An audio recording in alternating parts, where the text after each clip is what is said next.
Hi guys! So, I'm back for part 2 of our day 5. Natutuwa ako sa sarili ko kasi kanina hindi ko maalala yung dapat kong sabihin.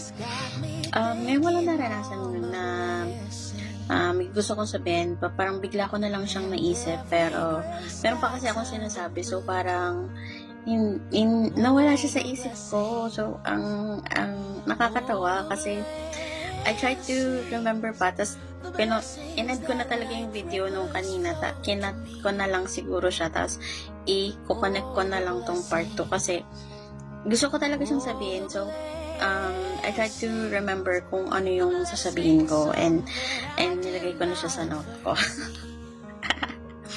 Dapat pala talaga kapag kunwari magagawa ka ng video, lalo na kung mahaba, and dapat pala ano ka talaga ng mga pointers mo para hindi mo makalimutan yung mga dapat mong sabihin.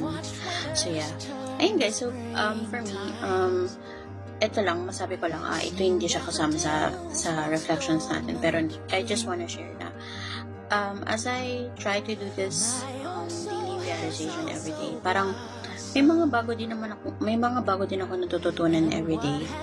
And it's like, a trial and error for me.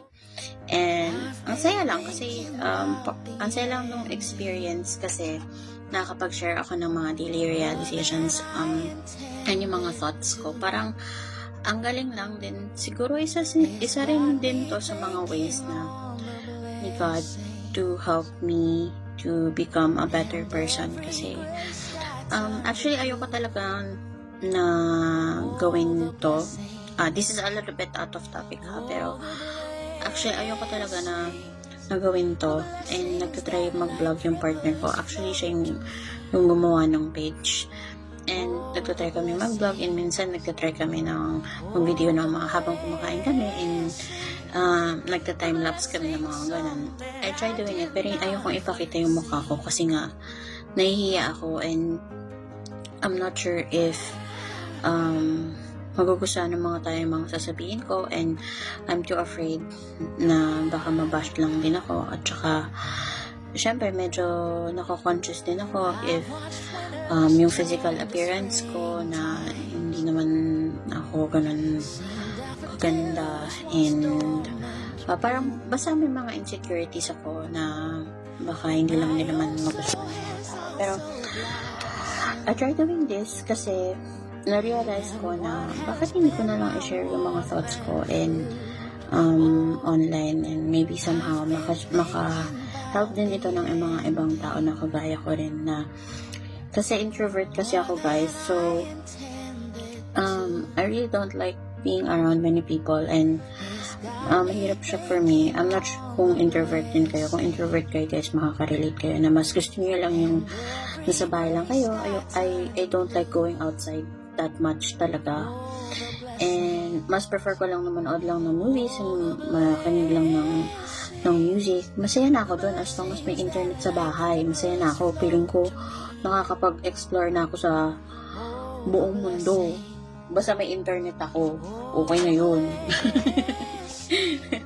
So yun nga guys, medyo out of topic siya, so pero yun nga, may pagka-introvert nga kasi ako, kaya siguro by doing this, kahit pa paano na-expose ko yung sarili ko sa ibang tao, at na maybe this is a chance for them to get to know me also, and kahit na hindi ako palaging lumalabas sa bahay, and then maybe somehow siguro it's a way of a treatment or a therapy for me as well, kasi diba kahit pa paano nasi-share ko yung mga personal thoughts ko everyday, and at least kung may makakanood man na iba ng tao, and then maybe baka makarelate sila, and somehow makatulong din sa kanila yung mga videos na ginagawa ko. So that's one of the reasons why I did this, and this is really a learning process for me.